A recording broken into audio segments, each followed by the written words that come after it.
السلام علیکم، کوئٹہ وائس کے ساتھ میں ہوں آپ کا میزبان سید علی شاہ۔ ناظرین، بلوچستان میں بلکہ پورے پاکستان میں 18ویں ترمیم کے بعد آپ نے دیکھا کہ جو منتخب حکومتیں ہیں ان کے اختیارات میں اضافہ ہوا، افراد کے اختیارات میں کمی واقع ہوئی۔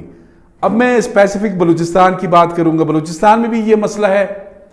18ویں ترمیم تو پاس ہوا، لیکن اس وقت سے لے کے آج تک ہم یہ دیکھتے چلے آ رہے ہیں کہ جتنے بھی بلوچستان میں وائس چانسلرز یونیورسٹیز کے ان کو تعینات کیا جاتا ہے تو وہ گورنر کی جانب سے کیا جاتا ہے۔ گورنر بلوچستان کے پاس یہ مینڈیٹ ہے کہ وہ وائس چانسلر کو تعینات کرے۔ گزشتہ روز بلوچستان ہائی کورٹ نے اس حوالے سے بہت اہم فیصلہ دیا ہے اور اس میں کافی حوالے بھی دیے ہیں۔ اس فیصلے میں کہا گیا ہے، بلوچستان ہائی کورٹ کا ڈویژن بینچ ہے، سینئر جج بلوچستان ہائی کورٹ کے مسٹر جسٹس ہاشم خان کاکڑ صاحب، اس کے ساتھ ہی مسٹر جسٹس نذیر احمد لانگو صاحب، ان دونوں جج صاحبان نے ایک مفصل فیصلہ دیا ہے۔ اس میں یہ کہا گیا ہے، میرے پاس جو اسکرپٹ موجود ہے یہاں پر، یہ کہا گیا ہے کہ گورنر پر لازم ہے کہ وہ وائس چانسلر کی تعیناتی کے حوالے سے وزیر اعلیٰ، حکومت، کابینہ، 3 الفاظ استعمال ہوئے ہیں، انگریزی میں ہم کہیں گے chief minister, government and cabinet, یہ باؤنڈ ہے گورنر جو ہے کہ ان کے ایڈوائس کے مطابق وہ وائس چانسلر کی تعیناتی کرے۔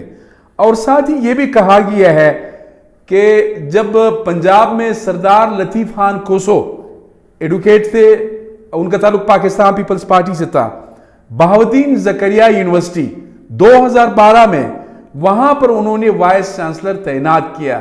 اس کے خلاف اس وقت کی جو پنجاب گورنمنٹ تھی، یا اس وقت پنجاب کے جو سابق وزیر اعلیٰ تھے میاں شہباز شریف، وہ سپریم کورٹ میں انہوں نے اس ایکٹ کو چیلنج کیا۔ سپریم کورٹ نے بھی بڑا مفصل ایک فیصلہ دیا کہ گورنر جو ہے وہ وزیر اعلیٰ کے ایڈوائس کے بغیر وائس چانسلر تعینات نہیں کر سکتے ہیں۔ تو یہ ظاہر ہے بلوچستان میں بھی کافی عرصے سے یہ ڈیبیٹ ہے کہ وائس چانسلر کو تعینات کرنے کا اختیار گورنر کے پاس ہے، چیف منسٹر کے پاس ہے۔ یہ اس طرح کی ایک کمپلیکیشن تھی، تو اس کو بلوچستان ہائی کورٹ نے ایک اہم فیصلہ دیا ہے، اور اس میں یہ کہا گیا ہے کہ 18ویں ترمیم کے بعد پاکستان میں، پورے ملک میں افراد کے جو اختیارات ہے اس میں کمی واقع ہوئی ہے، ادارے مضبوط ہوئے ہیں۔ ساتھ ہی یہ بھی کہا گیا ہے، جو اس ججمنٹ میں فیصلے میں موجود ہے، کہ اس سے سیاسی نظام مضبوط ہوا ہے، اس سے افراد کے جو ذاتی، مالی، معاشی، ساتھ ہی جو سیاسی اختیارات تھے اس میں کمی واقع ہوئی ہے، اس سے پارلیمنٹ مضبوط ہوا ہے، اس سے جو صوبائی خود مختاری ہے وہ مضبوط ہوئی ہے۔ ساتھ ہی یہ بھی کہا گیا ہے کہ اس سے عدلیہ جو ہے اس کو بھی کافی تقویت ملا ہے۔ اس کے علاوہ بنیادی انسانی حقوق جو ہے وہ بھی 18ویں ترمیم میں ایک حد تک ایڈریس ہوئے ہیں۔ لیکن تھوڑا سا میں بتا دوں، بلوچستان کے کانٹیکس میں ظاہر ہے آپ کی دلچسپی بلوچستان میں زیادہ ہے۔ 18ویں ترمیم اور ہائی کورٹ کے ججمنٹ کے باوجود ہم نے کل دیکھا کہ گورنر بلوچستان سید ظہور احمد آغا نے پرو وائس چانسلر جو ہے وہ تعینات کیا ہے Balochistan university of information technology and management sciences, جس سے عام طور پر بیوٹمز کہا جاتا ہے، اس کو تعینات کیا ہے۔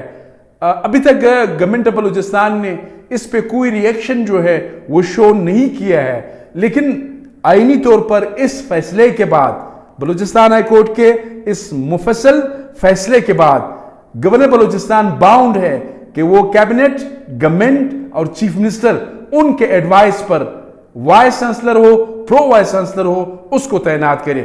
یہ تھوڑا سا آپ کو بتانا تھا، یہ بہت امپورٹنٹ ججمنٹ ہے، خاص کر ڈیموکریسی کے حوالے سے، 18ویں ترمیم کے حوالے سے، اور بلوچستان کے کانٹیکسٹ میں۔ یعنی تھوڑا سا میں دوبارہ ریکیپ کروں، آئندہ اگر یونیورسٹی بلوچستان کا وائس چانسلر تعینات ہوگا، گورنمنٹ آف بلوچستان یہ ایڈوائس کریں گے، گورنر باؤنڈ ہوگا کہ اس ایڈوائس کے نتیجے میں نوٹیفیکیشن جاری کرے گا۔